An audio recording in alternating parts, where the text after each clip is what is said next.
ladies and gentlemen, thank you to Judy and Morris for their contribution this evening. The final act of the evening, and that's what it's turning into now. I've just speaking to one of the characters in the gents there, and he said, "I've not been this nervous since I was on the start line of a race." Alan said the same thing to me earlier. It is actually quite nerve-wracking to be stood here having to do this. The next two gentlemen are synonymous with Hales Owen Athletic and Cycling Club. I have known them since I joined the club in 1984, and they are probably my best friends in my life. I owe them so much. They have taken me to some of the weirdest places I have been. They have dragged me up mountains, they've got me horrendously drunk, they've taken me to the far corners of the world. So drunk on gin and tonic on a flight to Hong Kong one night, it was just ridiculous. Just absolutely, they're great guys. They're a bit upset. Oh, James has dropped all his money. They're a bit upset because a lot of their anecdotes have been stolen. So this is probably going to be a short little speech, but we'll just see what happens. A round of applause, please, for the Nock brothers, Bill and Andy Nock.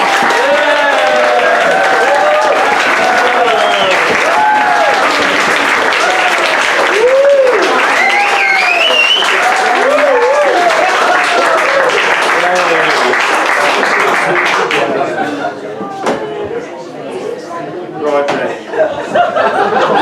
Is this working? No. You're going to have to share it. Right, 2 rules for public speaking. I'll try. Is that working now? Louder. First rule, do not drink before a speech. Second rule, rehearse your lines. Right, we've been at the 6-stage relays this afternoon at Sutton Park, so we had a couple of beers on the way back. Anyway, I remember my father bringing me down this club when I was about 11 or 12 years old, and we walked down this club drive.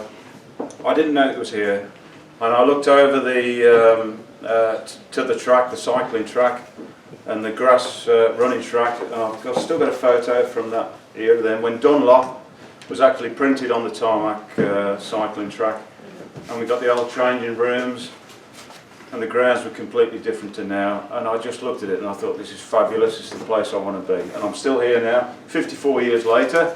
How long have you been here, Brother Bill? Since June 1971.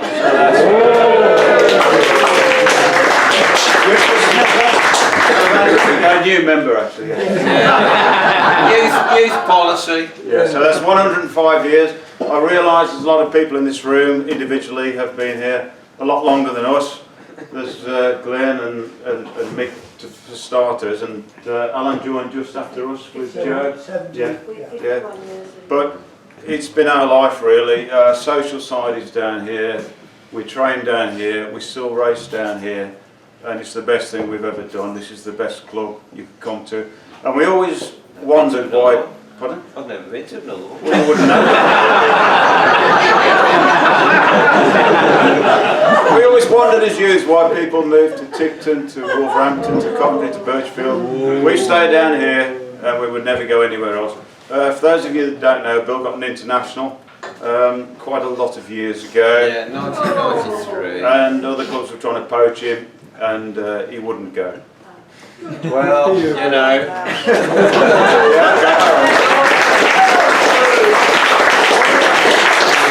Anyway, we're not very well rehearsed, but what we've done is not gone into the historical factor of this club over the last 50 years. We've just listed 1 or 2 anecdotes that we think is slightly humorous, so if you'd like to laugh along with us when I tell you, it would be appreciated. I was going to say, Actually, a long time ago, when I was in the old changing rooms, it was covered in dust and dirt and all sorts. That scummy bit. Mickey Freer and Glenn Yardley there were having a bit of an argument. We went out for an 8-mile run. When we came back, they were still rolling around on the dust on the floor, and I thought, yeah, this is the club I wanted. So anyway, we've got a countdown list. So Bill, would you like to... Number 10. Number 10. This is the most recent sketch and it involves an element of shite. There was we used to go to a training ground in just west of Hay and Wye, and we had a great time there. Bottom line is, we had a big fire outside Finn and Gwynon training camp. It was dark. Very dark. Jamie Sercombe,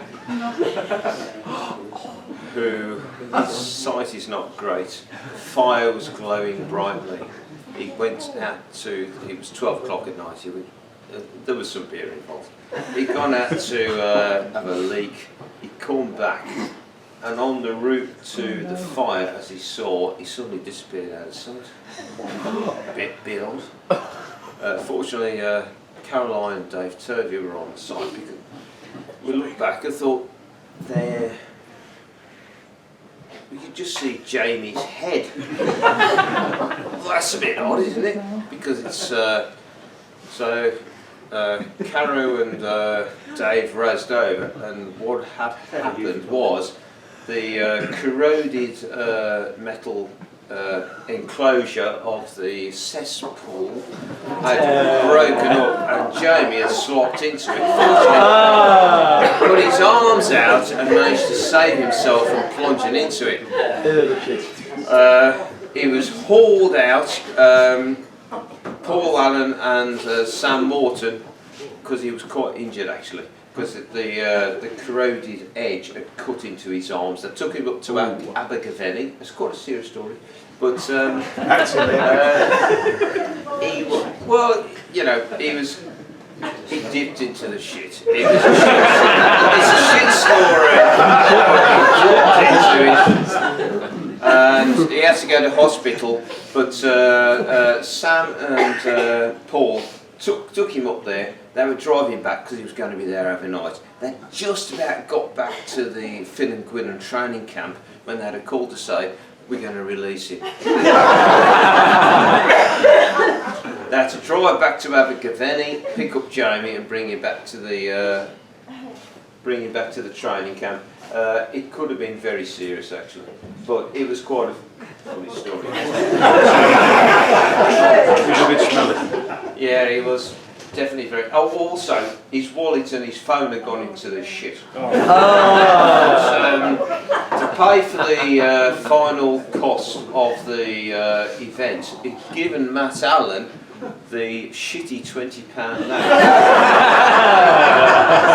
from the cesspit from his wallet. Anyway, number 9. They're not going to take it.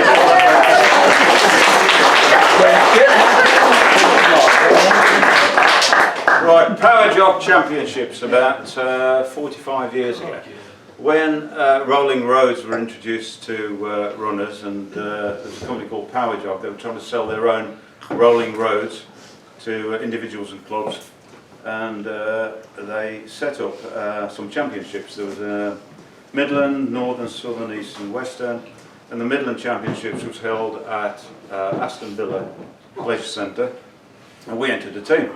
And there was myself, Andy Banham, Tony Bill, and Keith Perry. And it was 4x1 miles. You ran a mile on a rolling road, handed over, somebody else jumped on, and you had 2 tracks side by side, judges in the table behind you, and on the screen in front of you, it rolled down the metres that you'd run. So 4 miles, 6,440 metres, so you could look at the opposition as they were racing by you and see who was going to win. Anyway, Hal's Owen did pretty well. We got through to the final. We were against Birchfield, We were in the right-hand track, Birchfield in the left.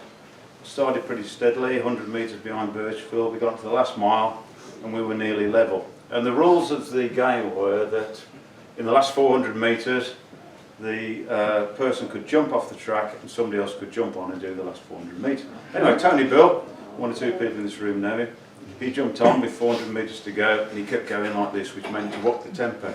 And we were pressing the plus button on this big power drop machine and it was going 20k, 21, 22, 23, 24, 25k and his legs. We were looking at him and we thought this machine's going to blow up here. And we were looking at the meters, both sides. And all of a sudden, Tony got in front, and with about 100 metres to go, he came through the line first. In front of Birchfield. In front of Birchfield, which is fantastic.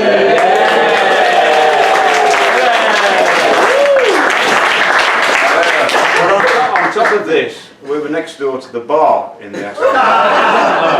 And people were drifting in and watching, and it was pre-banned smoking days. People were surrounding these. There was 100 people smoking and drinking. Anyway, Tony Bill, when he finished, we all jumped up and we thought, fantastic, 25 kilometres an hour. Nobody turned the machine off. Tony stopped. He got thrown 10 metres underneath the table of the judges. Anyway, the paramedics came round, they were giving him oxygen, all the smokers were there. Is he alright? And we thought there was going to be one big explosion. Anyway, we won the Midland Power Jog Champs. We averaged 417 miling, which on a machine is pretty reasonable. We never got through to the Nationals. We don't know what happened. We were supposed to get sponsored and all sorts of things, but unfortunately it disappeared. Birchfield went through.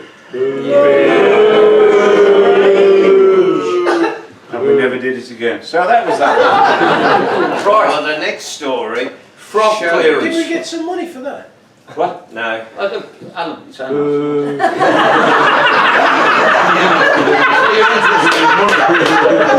So the next anecdote is to illustrate how things have changed with the facilities we have down here.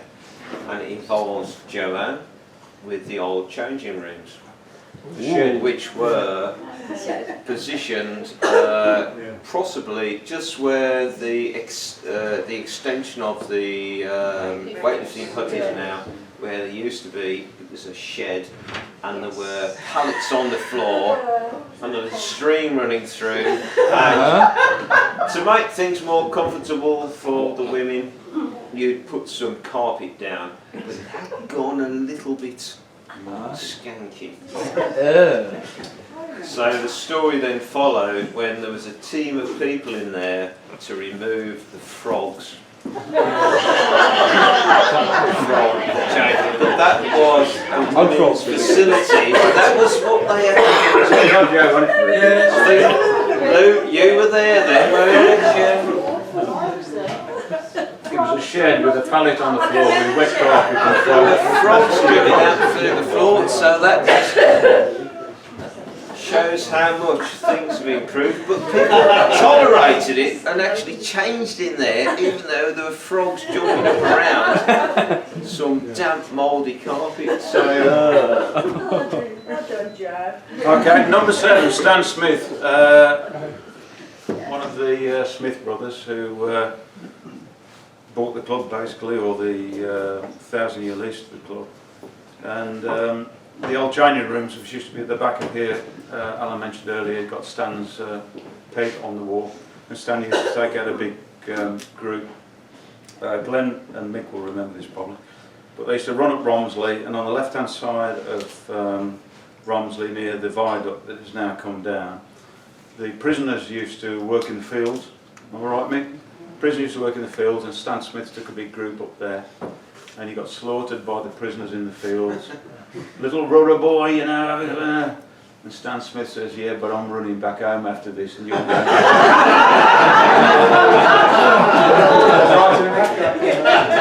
Short story, but when I was 11, 12 years old, I loved this kind of stuff. right, the next one involves our extreme events in the Midland Track and Field League. So we were pretty good on the middle distance and the long distance. But Andy, who was the captain at the time for the track and field, we've got to find some way of getting some more points. Anyway, he saw that the pole vault, hardly anybody put a team in because nobody could do any pole vaults. Right, okay, right. So then he did a bit of research and he bought a pole vault for the club. Now, the pole vault, because we didn't know who was going to do the pole vaulting, it had to be one that was going to take quite a bit of load. It could have been somebody who weighed 3 stone, it could have been somebody who weighed... Anyway, the pole vault, the purchase, it was a bit of scaffolding. It was indestructible. Because we'd spent a lot of money on it and we didn't want to break it, so it was pretty heavy. Anyway, Didn't bend at all. we put it on the roof of the car and roped it down, and we rocked up at the next midline. Yeah, hey, we've got some points here in the bag. So, Alex Gung Ho Morgan. Yes, I'm going to be the first one to get the points. So we get the scaffolding pole off the car. Morgo, yay! Starts off down the runway at an absolutely ridiculous speed, plonks it into the socket. Perfect. Right. He spins up. I thought, bloody hell, he's done it before. But he hadn't actually.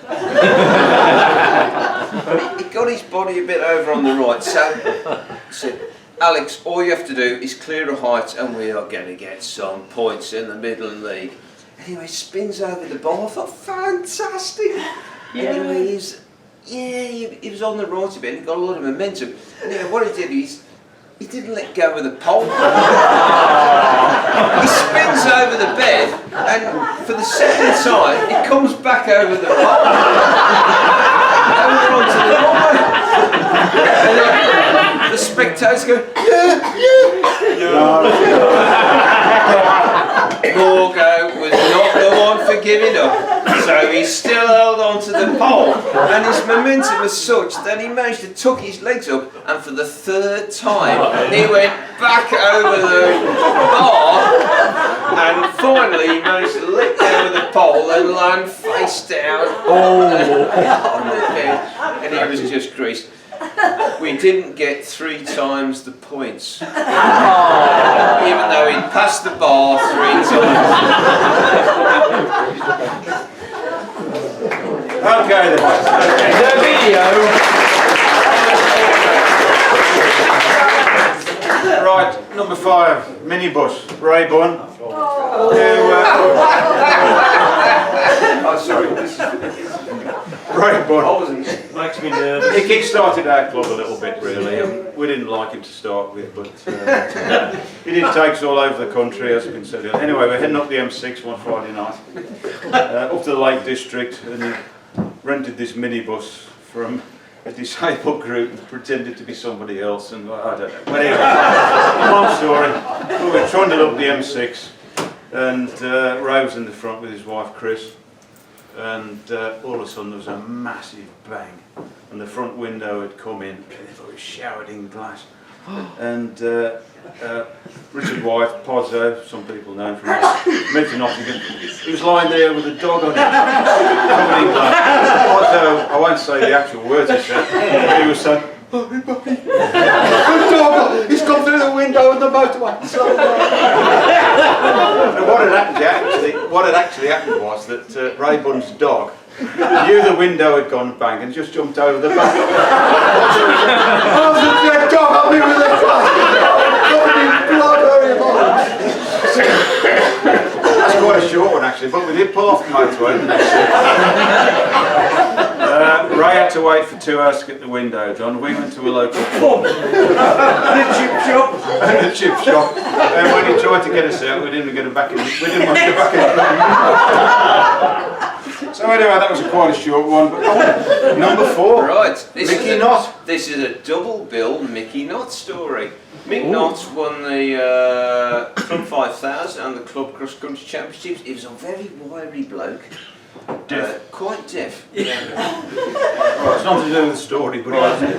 1985, the Nationals were held at Milton Keynes, and it was one of the shittiest Nationals ever. When it was 9 miles, there was a picture on the front of the Athletics Weekly with Dave Lewis, who was the winner, and there's a picture of him crossing the line like this, and it could have been anybody, because he was just completely covered in mud. You didn't know who it was, what club he was running for. It could have been his stunt double. I have no idea. Anyway, Dave Lewis won it. Okay, the object of that story is Mick Nock also ran this race.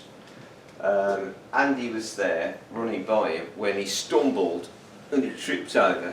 The mud was up to one's shins. It was terrible. He coughed out his false teeth.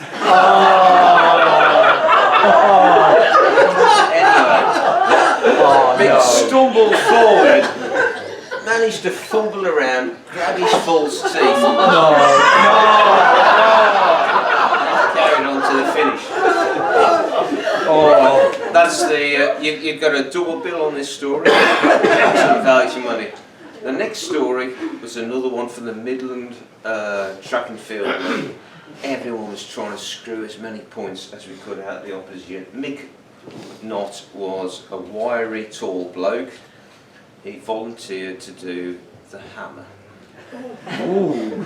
So Mick gets in the hammer cage and he picks up the hammer, and it's a 16 pound, it's a long wire, and he starts whirring around. Impressive. looks like he knows what he's doing. And he starts whirring around. I thought, well, he probably could do with releasing it now. Mick gets to the point, and he does release it. Anyway, these. And the crowd are going.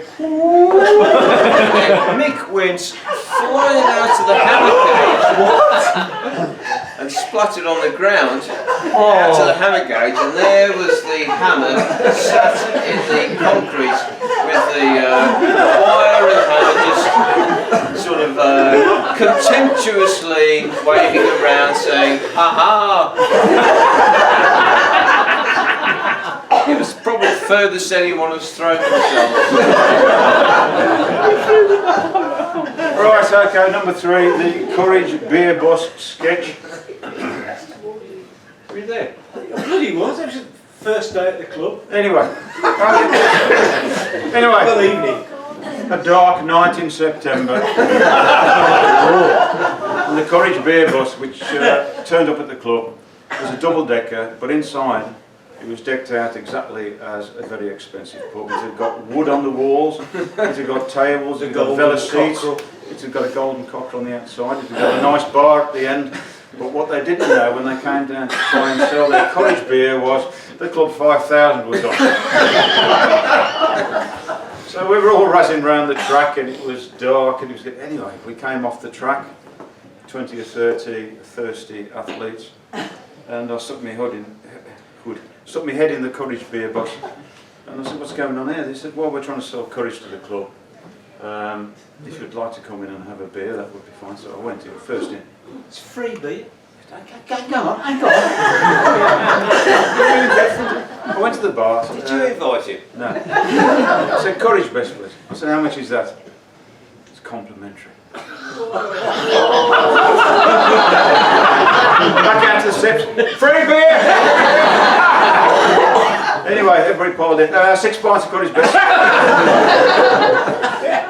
About 9:30, 10 o'clock, there was, excuse me ladies, but there's 1 or 2 women outside, which we know with babies. "You've got to come out the bus now!" George. Anyway, they ran out of beer. Subsequently, the Courage Brewery put some taps on down the club.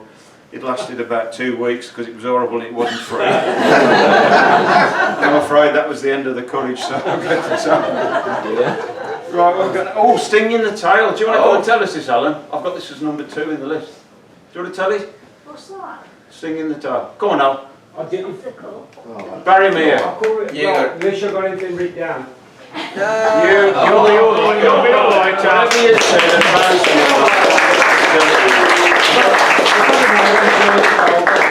But you can remember it, can't you?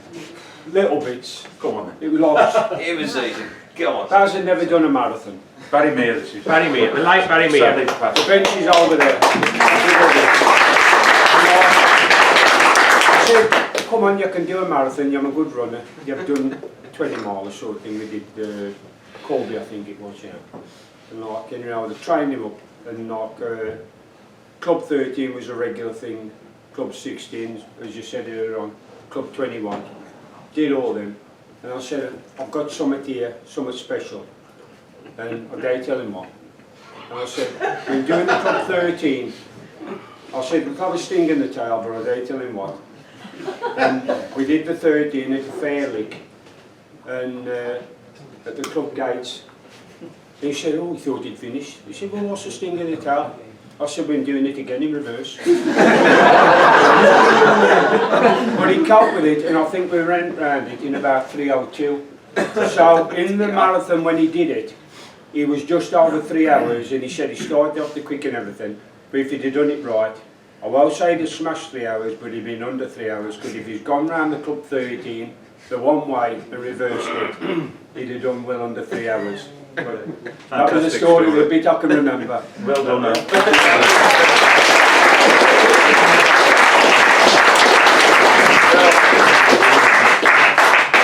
Well, we had 2 or 3 stories here, but they've all been pinched. We got the cricket roller, which I was going to embellish terribly, Alan, about the fast lane and the traffic. No, it's all right. I've got a quick one, and then we've got one about Dave Pugh, Matt's father over there, who was a fantastic 440-yard runner. Yes. Ran for Wales, but he was a prolific smoker, and he used to get so nervous when he got to the start of the race. He used to actually smoke up to the start of the race and stub his faggot out on the starting blocks, which used to put the opposition off. And he also ran a vets race when he actually ran through the finish line with the fag, didn't he? He never put it down. Which was absolutely fantastic. I've got one small one. I don't know whether Barry Griffiths will be happy with this, but here we go. Don't look like that, Barry. We ran an inter-club championships over at Bromsgrove and Redditch at Abbey Stadium, and the outcome of the club results depended on the 4x400, and all the local teams were there, and we were in the 4x400 at the end. Alan, your son, was in the team with myself, and I think it was Leon Evans and one other. And just as the starter was saying, okay, get ready, Alan took his tracksuit bottoms off, and all he got on was a pair of pants. He got a pair of Brian Arlen Y fronts. We said, Alan, you can't run like that. Anyway, the gun went. Alan raced out to the changing rooms at Abbey Stadium, pulled on some shorts, and he was on the third leg. And as he was racing across as fast as the guys who were running the second leg. And he'd just gone to the start line with his shorts on. He took it. Anyway, Alan ran as fast as he could, He was up the home straight, and he was with the leaders. And I was there like this. Go on, Alan, go on, Alan. Oh no. And he was in so much pain, he got his eyes shut, and he comes to the light, and he goes, BOSH! Straight across my knuckle. He's up to here. I sunk onto my knees like this. They were all coming past like this from the other clubs. Anyway, eventually, I got the button from Alan. Scurried round. I think we came in third, and we just about... Anyway, I had my knuckles wrapped for about 4 bloody weeks, because it didn't break anything. But that was your lad. Anyway, that's the end of it. That's 12 anecdotes.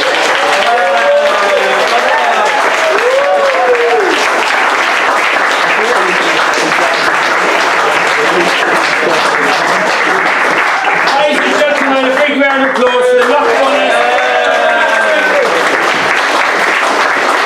Historical. Guys, we are approaching the end of the evening, right? And one of the things that I've got on here is a bit of I've put down Q&A, although that's probably going to be a bit liberal. So if anyone would like to say anything, now's your chance. Barry, stand up. Looking through some old bits and pieces from Hales Owen, this was my subs card for 1952. That's 70 years ago. Synonymous with the Queen and 70 years. But it is 70 years, and these are the prices we paid. Full membership, 7 and 6pence. Boys under 18, 4 shillings. 4 shillings is 20 pence. And the ladies only paid 6 shillings.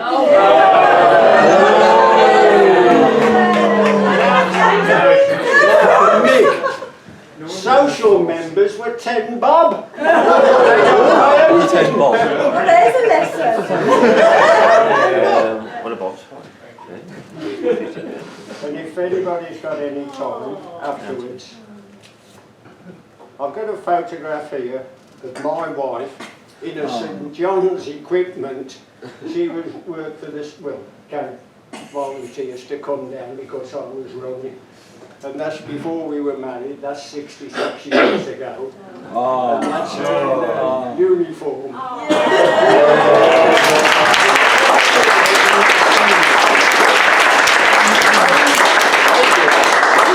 Just show how the Smith brothers subsidised everything. They paid for the groundsman, it was a workman. They subsidised, I mean, 4 shillings.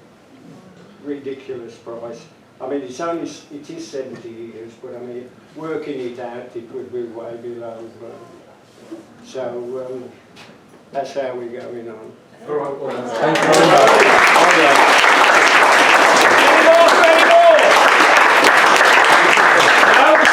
Your last chance. Your last chance. Steve, Right. just a quick word. Al. Beans, you've done good performance, and I can't follow the Chucker brothers. You're very straight, and I think you should tell the story about you winning the Teddy Fox. What's this then, Steve? Quality 10 mile race. It was you. Chasing foxes. But you found yourself in the lead, and I'll let you take it up. Well, I was just running along one time. It was just easy in them days, Al. It was just easy. It really was. No, you just run along. I was going down in. We'd run through Dudley, and there was me and 3 or 4 lads. And we got a couple of miles, and they stopped for a drink. I think, what's going on? We've only got 2 miles. What they stopped for? So I carried on running. I went up through Dudley, and the big bank out to Dudley down Himley Hall. It was probably the only race that I did win. And I turned and I thought, where is everybody? I'm like this. I'm literally